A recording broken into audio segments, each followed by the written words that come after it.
Welcome back, everyone. 3:31 right now, and the fallout still continues from Operation Midway Blitz, as there are still legal battles that are proceeding, some that are still in various stages of the process, and a lot of questions that still remain about the effectiveness. Some praise, some criticism as well for it. And now many of the agents that were here have moved on to other areas. We've seen them in North Carolina.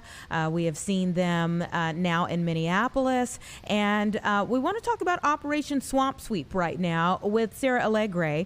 This is down in New Orleans. Thanks so much for joining me. Yeah, hi there, Anita. Thank you for having me. Yeah, this has been going on for the start of the week, but DHS announcing yesterday that they are officially launching what they're calling the Catahoula Crunch, essentially, as aimed to be a nod at Louisiana culture. But as you said, as you guys experienced Midway Blitz, you've seen some criticism throughout your community, and we saw that more so today. Now, things were relatively quiet yesterday, at least on the protest side, but today there was a city council meeting here, and some protesters gathered outside council chambers a little bit earlier to kind of address their concerns. They want to hear more and they want to see more from local leadership when it comes to their response and their reaction to this federal operation. And we saw a quick change. So we were there a little bit earlier this morning. Protesters were outside, relatively calm. Things were peaceful. They just were sharing their message. And then it was once they went inside council chambers that we really saw things begin to change here.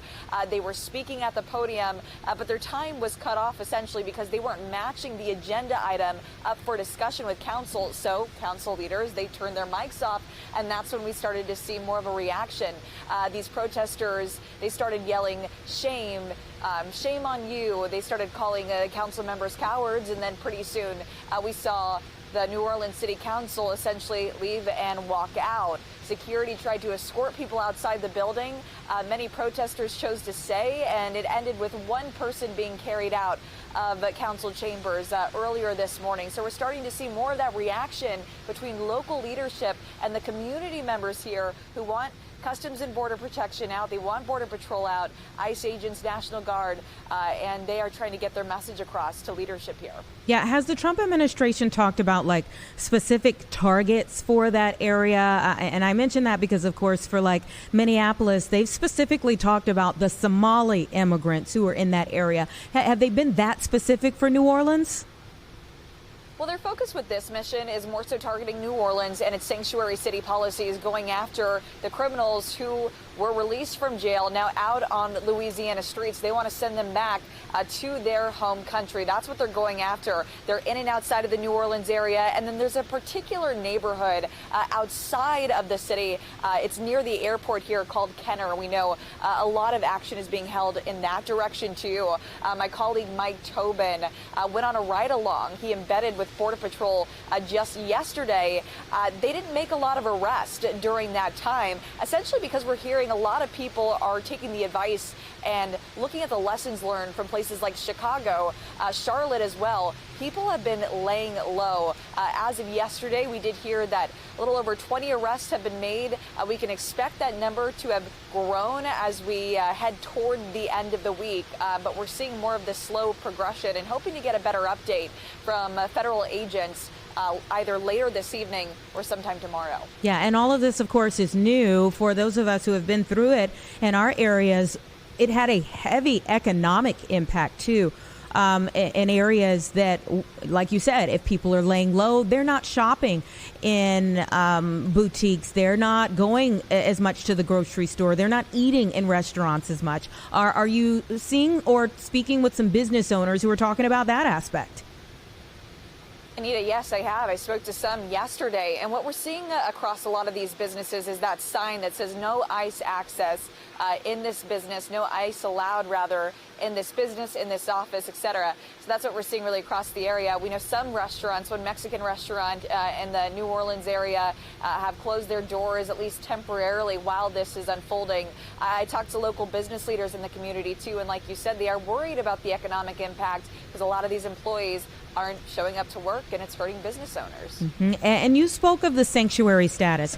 One of, I think, the most contentious contentious and confusing, quite honestly, aspects of Operation Midway Blitz for a lot of people in our area had to do with the role of local law enforcement. Has NPD spoken out?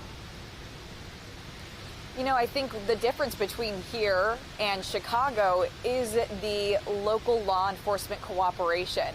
So we're seeing a lot more of that, this interagency connection, which could be why we haven't seen as many riots break out, protests per se, but we do know that there is a collaboration in that sense. Very interesting. And then, again, we had an extended period of time that agents, I mean, some of them are still here, but when things were really ramped up in this area, has there been any indication as to how long these agents who have now deployed to New Orleans could be there?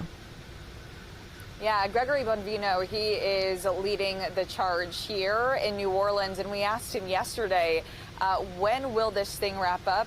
He said once they complete this mission successfully, and he said getting criminals off the streets here of Louisiana, so no exact timeline yet. He just says once the job is done, then they'll leave. Mm-hmm. And just on a final note, if you spoke with him, Commander Bonvino, obviously, he even ended up in court several times here in Chicago. Are there any lessons learned on their part, things that they're doing differently as they go about after their previous experiences in other areas? Yeah, in a vague sense, he did say that they're taking lessons learned from the past experiences, didn't go into it moving forward, but I think each operation is looking slightly different following what we saw over in Chicago with Operation Midway Blitz. Mm-hmm. And numbers-wise, how many agents are there now? It looks like a few hundred. We were told 250 when asking the Border Patrol chief yesterday, Bonvino. He basically said that there are hundreds of federal agents on the ground here. Okay. All right. Sarah, thank you so much. I'm sure we'll be checking in with you as long as you're there. Thank you. All right. You take care.